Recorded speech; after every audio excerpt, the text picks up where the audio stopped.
The King was knocked down, but he was never defeated. Detroit went from NFC's top seed to forgotten underdogs. And now Dan Campbell's battle-tested Lions are coming to reclaim everything they lost.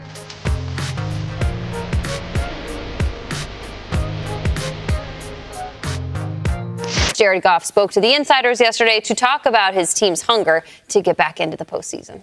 Yeah, I think it made us really hungry. It really did. And even though we had a winning record and we were 9-8, it wasn't good enough. We came in fourth place in our division, and it's really, we came up short in a lot of ways. And finding a way to win our division first, again, get back on top of our division. We had won it 2 years prior, and finding a way to win that division and then see what happens when you get into the playoffs. But yeah, we're hungry, man. We really are, and certainly excited to get after it.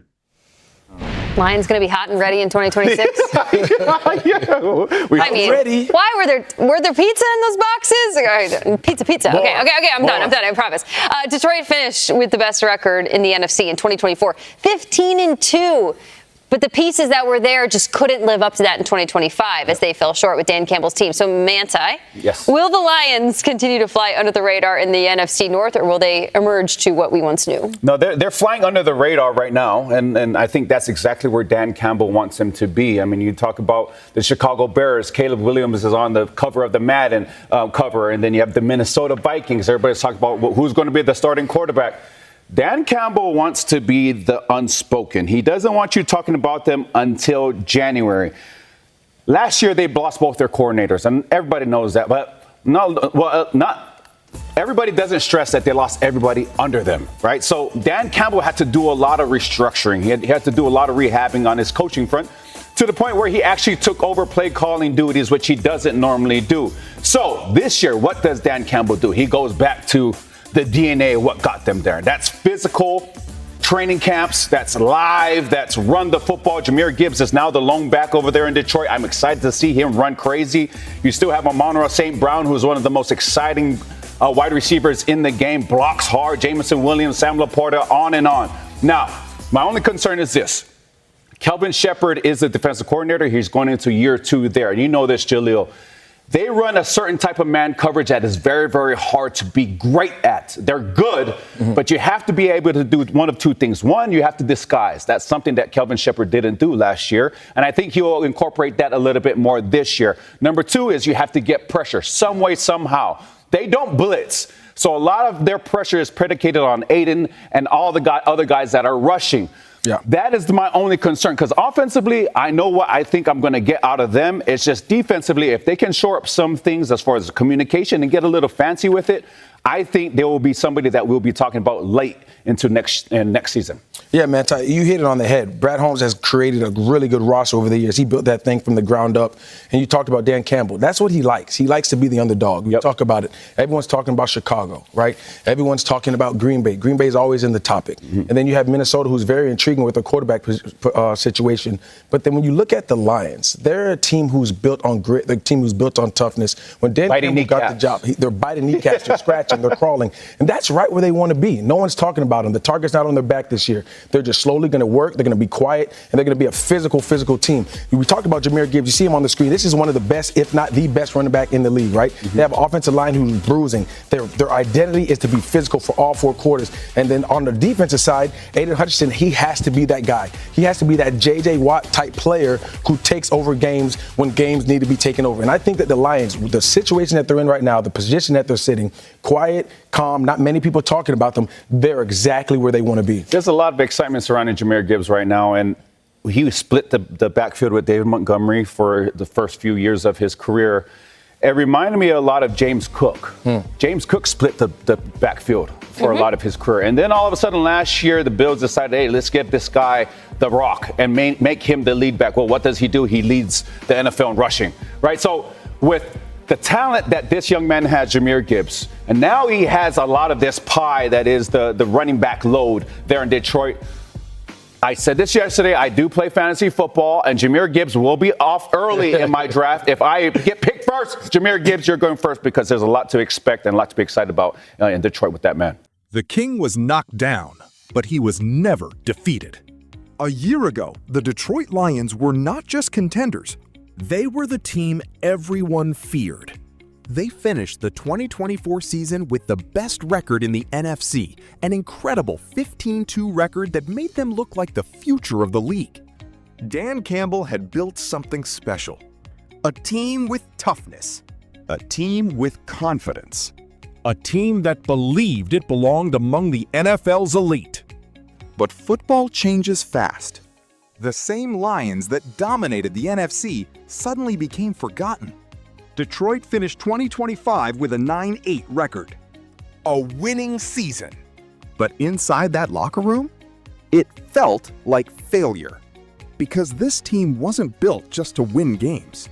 They were built to win the division. They were built to compete in January.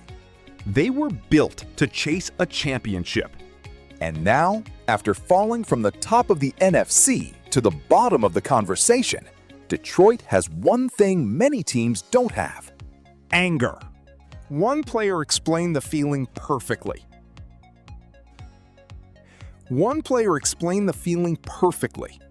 They were hungry because 9-8 wasn't good enough. They finished 4th in the NFC North, and the mission is clear. Take back the division. Return to playoff football. Remind everyone that Detroit was never a one-year story. But the question now is simple. Was Detroit's fall the beginning of the end? Or was it the moment that created an even more dangerous Lions team? Right now, everyone is talking about everyone except Detroit.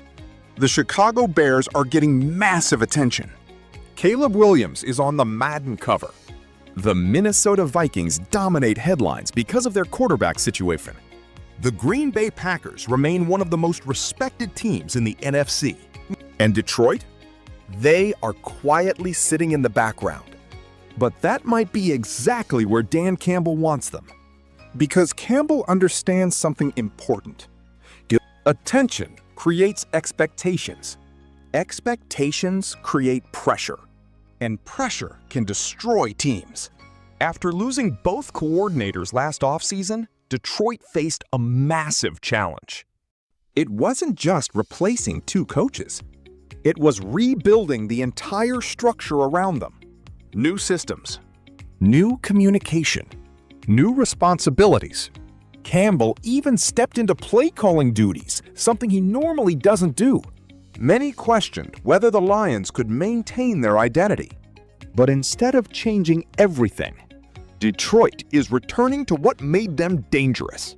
Physical football, hard training camps, a powerful rushing attack, a team that wants to control the game from the first snap. The Lions are not trying to become something new. They are trying to become themselves again. And the biggest symbol of this new chapter could be the player Detroit is ready to unleash. Jahmyr Gibbs. For years, Jahmyr Gibbs shared the spotlight. He split opportunities with David Montgomery, and that combination worked. But now, the Lions are ready for something different. They are ready for Gibbs to become the centerpiece. And the expectations are enormous. We have seen this story before. James Cook in Buffalo spent years sharing touches before becoming the main weapon in the Bills' rushing attack. The result? He finished as the NFL's leading rusher. Now Detroit believes Gibbs has that same opportunity. Because Gibbs is not a normal running back. His speed changes games. His explosiveness creates fear. One opening can become a touchdown. One missed tackle can completely change momentum. That is why fantasy football experts already view him as one of the most valuable running backs entering 2026. But Detroit's offense is not only about Gibbs. The Lions still have one of football's most complete offensive groups. Amon-Ra St. Brown remains a superstar receiver who plays every snap with a physical mentality. He blocks defenders. He fights for extra yards. He represents everything Dan Campbell wants this team to be. Then add Jameson Williams. Add Sam Laporta. Add a talented offensive line. And suddenly, Detroit has all the pieces to become one of the NFL's most explosive offenses again. But every championship team has one question that decides everything. Can the defense match the offense? And for Detroit, that is where the biggest battle begins. The offense knows who it wants to be. The defense is the mystery. Kelvin Shepard enters his second year as defensive coordinator, leading a system built around aggressive man coverage. But that style comes with danger. When you play aggressively, mistakes become expensive. Elite quarterbacks will find weaknesses. And last season, Detroit sometimes became too predictable. So the Lions have two major challenges. First, they need more disguise. They must confuse quarterbacks before the snap, make offenses hesitate, force mistakes. Second, they need consistent pressure. Detroit does not depend heavily on blitzing. That means the defensive line has to win. Aiden Hutchinson and the pass rushers must create pressure without extra help. Because if Detroit cannot disrupt quarterbacks, the entire defense becomes vulnerable. The talent is there. The coaching is there. The question is whether this defense can finally become consistent enough to support an elite offense. But even with those questions, Detroit still has something that cannot be created overnight. A culture. Brad Holmes built this roster with a clear vision. Tough players. Disciplined players. Players who fit Dan Campbell's mentality. The Lions are built on grit. They are built on physicality. They are built on the belief that no situation is too difficult. And maybe that is why being overlooked is actually good news for Detroit. Nobody is putting a target on their backs. Nobody is calling them unstoppable. Nobody is guaranteeing success. But inside that building, the mission is obvious. They want the NFC North back. They want January football. They want another chance. Because Detroit remembers what it felt like to be the best team in the NFC. They remember the expectations. They remember the disappointment. And now they are using that pain as fuel. While everyone watches Chicago, while everyone debates Minnesota, while everyone respects Green Bay, Detroit is preparing quietly. The Lions were knocked down, but they were never broken. And in 2026, the NFL may discover the most dangerous team in the NFC North is the one everyone forgot about. The question is no longer whether Detroit can come back. The question is, are the Lions the team nobody wants to face when January arrives? Because if Dan Campbell has rebuilt this monster, the NFC North is about to find out. Yo, mic check 1 to 2, -1, -2. Game over for this video, folks. Smash that like button, drop a comment, and subscribe to stay in the huddle for more. This is NFL Madness, bringing the heat and signing out.